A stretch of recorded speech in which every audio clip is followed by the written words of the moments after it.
ин рӯзҳо чун дигар сокинони шаҳру навоҳии мамлакат, кормандони касбу кори гуногун ва мардуми донишдӯсту бо фарҳанги ноҳияи ёвон низ ба озмуни ҷумҳуриявии тоҷикон оинаи тарихи миллат омодагии бештар дида истоданд. Оилаи Шомуродовҳо аз қабили он оилаҳоест ки хурду бузург бо мақсади арҷгузорӣ ба таърихи пурифтихори миллати тоҷик, омӯзиши амиқи ҳамаҷонибаи корнамоиҳои шоистаи ниёгони миллат ва соҳиби ҷои намоён гардидан дар даври ҷумҳуриявии озмуни тоҷикон оинаи тарихи миллат дар даст шоҳасари академик Бобоҷон Ғафуровро гирифта саргарми мутолиаанд.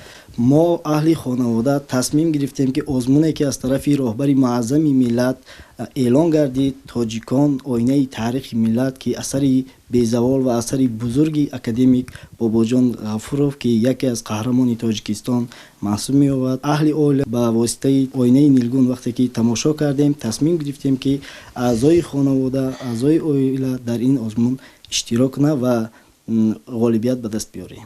падару модар ин хонавода баҳри донишомӯзии фарзандонашон тамоми заҳмату талоши худро сарф намуда барои онҳо дар хона шароити лозима фароҳам оварданд. Ҳамин буд ки 4 сол қабл фарзанди калонии ин оила Моҳсуманд Шоҳмуродзода дар даври ҷумҳуриявии озмуни фуруғи субҳи доноӣ китоб аст иштирок ва сазовори ҷои сеюм гашта буд. Аз ин муваффақият Моҳсуманд қонеъ нагашта дар муассисаи таълимӣ ва дар хона пайваста саргарми мутолиаи китобҳо гардида барои озмуни тоҷикон оинаи тарихи миллат низ тайёрӣ мебинад.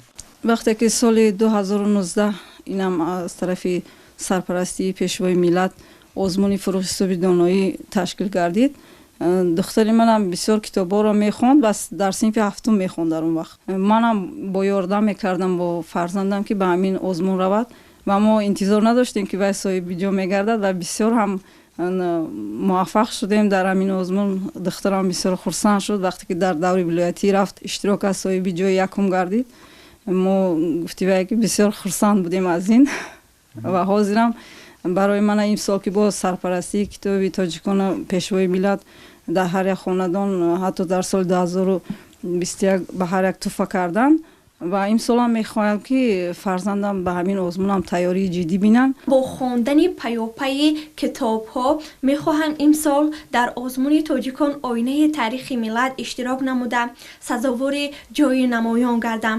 албатта агар натавонистам ки ҷой гирам, аммо аз таърихи гузаштаи халқи хеш огаҳӣ меёбам ки ин барои ман як ифтихори бузург аст. пешвои муаззами миллат чунин қайд карданд: тоҷикистон сарзамини пурганҷ аст, вале боигарии асосии он фарзандони бонангу номус ва бо фарҳангаш мебошанд. модари Моҳсуманд ки худ омӯзгор аст, ҳадафи некбинона ва хиратмандонаи пешвои миллатро ҷиҳати эълони озмуни навбатӣ ба хубӣ эҳсос намудааст. ба андешаи ӯ шоҳасари Алома Бобоҷон Ғафуров Тоҷикон маълумоти фаровонеро дар бар мегирад ва равзанаи бузургест ки хонанда ба олами пуршебу фарози таърихи пурғановати миллати тоҷик менигарад. мақсади пешвои миллат чунин аст ки бояд ҳар як шахс, ҳар як хонавода аз таърихи фарҳанги ҳамин тоҷикон огаҳ бошад ва донад ки таърихи тоҷикон чӣ гуна гузаштааст ва ҳамаи он гузаштагоне ки мо вақте гузаштагони худро медонем, таърихи худро медонем,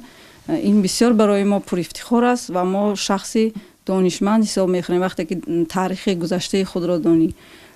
барои ҳаминам пешвои миллат беҳуда ин озмунро ташкил накардааст ва бисёр як озмуни бомаврид аст ки вақте ки ин озмуна сарпарастӣ кардан нигоҳ мекунем ки ҳар як хонавода ҳатто ҳамин ҳамсояҳон низ пурсон мешаванд ки ҳамин китоби тоҷикона дар ҳаминҷаш ҳамин хел рафта истодааст, ҳамин калимаҳо чӣ маъне дорад ва мо метавонем ки бо якдигар бо гап занем ва аз ҳамон таърихи гузаштаи худ бисёр як огаҳӣ ёбем.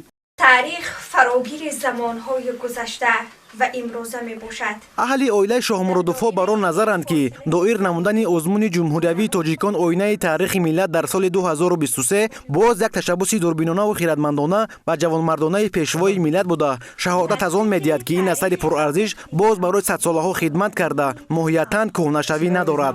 одамон ба ташаккули ҷамъияти инсонӣ баҳо медиҳанд.